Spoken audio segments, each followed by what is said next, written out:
धर्मराज की कहानी।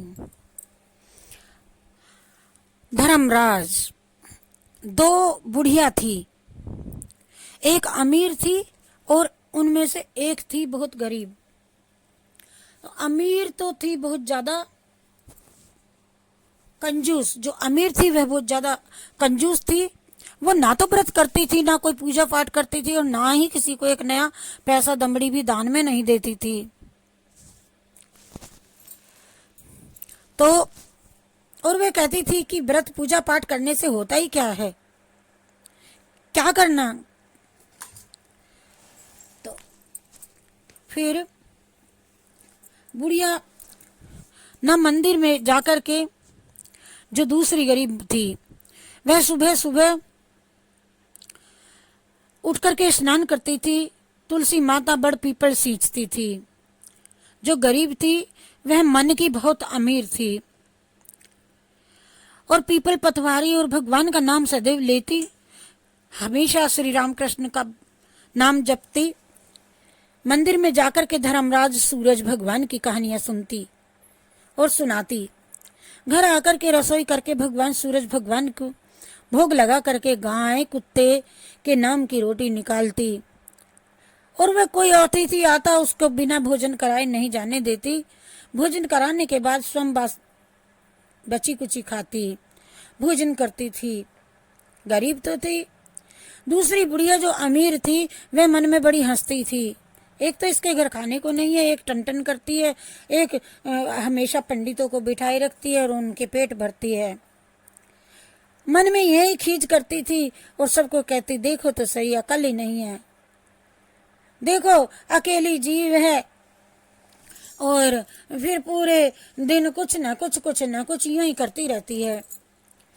अरे नहीं करेगी तो क्या बिगड़ेगा। ऐसे करते करते बहुत दिन बीत गए पड़ो दूसरी बुढ़िया और इस बुढ़िया को। अब दोनों बुढ़िया, वह भी मर गई, अमीर जो थी और जो बेचारी गरीब सबकी सेवा पानी आदि करती थी, और वह भी चली गई, भगवान को प्यारी हो गई।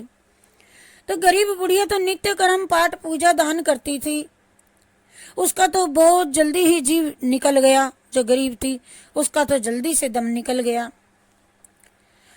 लेकिन दूसरी जो बुढ़िया अमीर थी, जो कुछ नहीं करती थी, न देती थी दान, ये सब यहीं पर छूट गए।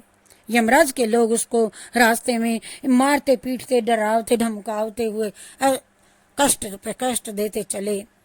रास्ते में वह बुढ़िया कहने लगी कि मुझे भूख प्यास लगी है, अरे अरे मुझे भूख प्यास लगी है। यमराज के लोग ने कहा कि तुमने किसी को भी भोजन नहीं करवाया, तुमने किसी को भी पानी नहीं पिलाया, अब तुम क्या खाना खाओगी, तुम कहाँ से पानी पियोगी। तुम किसी को भूखे प्यासे को भोजन नहीं कराती थी, दान धन नहीं देती थी, धर्म का काम नहीं करती थी, आज तुझे भी नहीं मिलेगा। देखो धन के अट्टाले लगे हैं, जल भी सब जगह है, सभी सब कुछ है, लेकिन तुझे प्राप्त नहीं होगा, नहीं तो वह सब यहीं पर तेरा छूट गया। जो तूने तेरा वहीं पर छूट गया, रास्ते में तुझे कांटे लगे, सर्दी लगी, गर्मी वर्षा पड़ी और उसके अनेक अनेक तू कष्ट भोगे। उसके मन में पछतावा हो गया, मैं तो गलती हो गई, जीवन भर मैं तो उसको चिढ़ाती रही और मैंने तो उसे देखा देखी भी कुछ नहीं किया। इसीलिए कोई अच्छे कार्य करता हो तो उन्हें देख करके, ना भी कर सके तो सहयोग दे उनका, उनको चिढ़ाए नहीं कि ये हमेशा ढोलक बजाती हैं या टन टन करती हैं या हमेशा पंडितों को भोजन कराती हैं। मोटे आते हैं इसके घर तो बाबे आते हैं, ऐसा किसी को नहीं कहना चाहिए। यह इस तरह की बातें करते हैं तो अपने ही ऊपर आकर के पड़ती हैं। अपने को झेलना होता है, उस वक्त कोई साथ नहीं देता, फिर तब तो हंसी से कह देते हैं, दांत होते अच्छे लगते हैं। लेकिन यह सब हम किसी को बुरा कहेंगे तो अपने लिए ही हम कर्म कमाते हैं।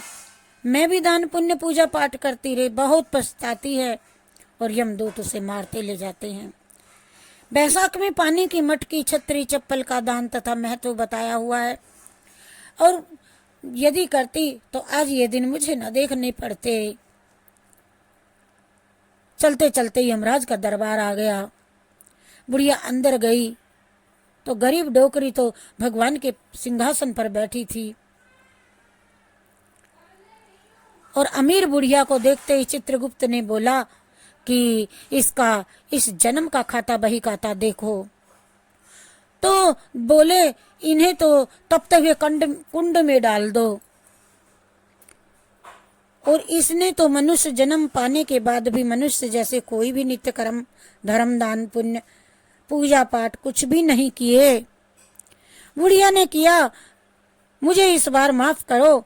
कहा फिर माता ने, मुझे अब की बार तो माफ करो और मुझे 1.25 पहर का जन्म दे दो, उधारी दे दो मुझे समय, फिर नरकवास दे देना, कोई बात नहीं। धर्मराज बोले ठीक है। उधर बुढ़िया के प्राण जाते ही घर वाले एकत्रित हो गए, इकट्ठे हो गए। मरने के बाद फिर लोग उसको जलाने के लिए शमशान लेकर के गए। जलाने लगे तब तो वह उठ करके बैठी हो गई। लोग पूछने लगे कि ये क्या हो गया है। तब बुढ़िया बताती है, मैं 1.25 पहर का उधार समय लेकर आई हूँ और दान पुण्य पूजा पाठ नित्य कर्म धर्म करूंगी, धर्मराज जी की पूजा करूंगी, कहानी सुनूंगी और सभी को इसका महत्व बताती हूँ। बताने आई हूँ, मैं भूत भी नहीं हूँ, आप डरो मत। इतने में ही 1.25 पहर पूरे हो जाते हैं। ऊपर से विमान आता है। बुढ़िया सबके देखते देखते स्वर्गवास जाती है और सभी लोग उसकी जय जयकार करते हैं। धर्मराजा 1.25 पहर में वह दान पुण्य सब कुछ कर गई। उस बुढ़िया पर बड़ी कृपा हुई। वैसी ही सभी प्राणियों पर होवे। हे प्रभु सभी पर कृपा करना। हे धर्मराज भैया की जय हो। यमुना के भाई धर्मराज की पूजा करनी चाहिए। चतुर्दशी के दिन, कार्तिक की पूर्णमासी से एक दिन पहले धर्मराज का घड़ा, छतरी, चप्पल, जूता और पंडित को भोजन कराना चाहिए। धर्मराज की कहानी कह करके दान देना चाहिए। जय श्री कृष्णा, जय राधे राधे। ये धर्मराज की कहानी हुई।